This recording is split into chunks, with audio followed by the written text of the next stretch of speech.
Osawicki was a victim of harassment, bullying, and sexual assault. It can bring you to a place of despair where you can't look in the mirror anymore, so the only other option is to not be alive. But unlike the Netflix character in 13 Reasons Why, Osawicki reached out for help, survived, and is now educating others in Nassau County schools. I don't believe the show's intention, obviously, was to have this happen, but what's the message we see there? We see the message as this person was troubled, this person was bullied, her way out was to take her life. At the Safe Center of Long Island Mental Health Counseling. Las Vegas police have released security video of a woman shoving an elderly man off a city bus. The man later died of his injuries. Now police are asking anyone who witnessed the incident to come forward. CBS News' Nichelle Medina has more, but first a warning, some viewers may find the video disturbing. Shocking security video captures the moment 74-year-old Serge Fournier was pushed off a Las Vegas public transit bus in March. The elderly man died in April, more than a month after the incident. He fought as long as he could until it was his time to go. Investigators say Fournier was moving up the aisle of the bus when he asked 25-year-old Khadijah.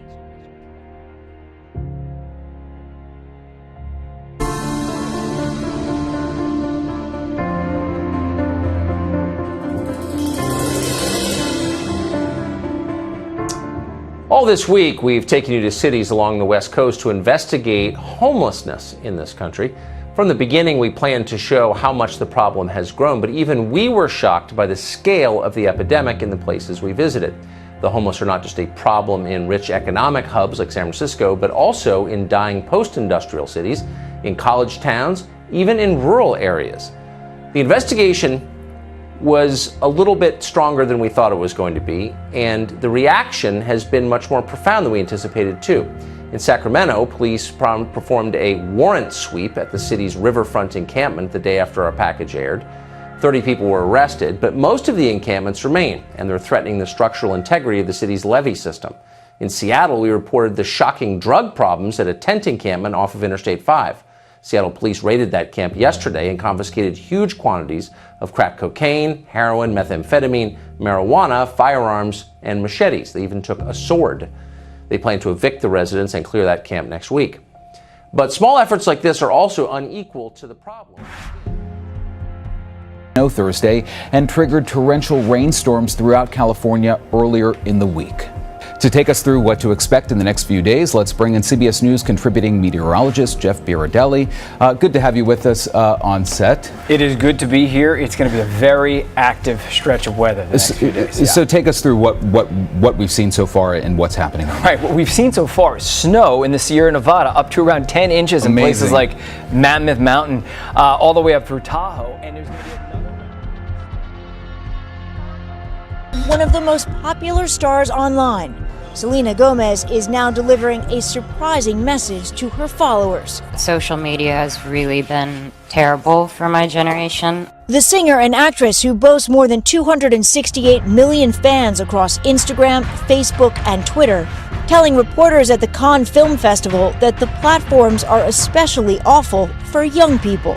It does scare me when you see how exposed that these young girls and young boys are, and they're not really aware of the news or anything going on. I think it's dangerous for sure. Gomez added that she thinks it's impossible to make the social media environment safe. You at 10, chances are your child spent a good amount of time today on their cell phone, but do you really know how they're using it? Corinne Zell with a warning tonight about a hidden danger and what parents need to look out for. Predators use social media to get to kids. Some want them for sex trafficking, others for child porn. A lot of times, the victims don't realize they're being targeted. That's where parents come in.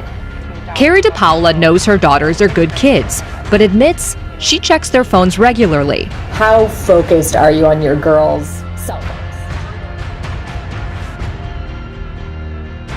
Is dead after trying a challenge his parents say he saw on social media. News 8's Travis Robinson spoke to a doctor and parents about this dangerous trend. Mason Bogard, unable to function, was wheeled down a hospital hallway to save 5 other lives through organ donation. The Evansville 15-year-old was choked into a critical condition after trying something his mom says he saw on social media. The choking challenge is a game done in the hopes of getting a feeling of euphoria at the point of passing out, but it doesn't always work that way. When they have decreased blood flow to the brain, they can experience seizures. They can have long-term effects to their ability to, live a normal life potentially. So it's a very dangerous situation. Mason isn't the first victim of the challenge. CDC says from 1995 to 2007, 82 people between the ages of 6 and 19 died from the choking.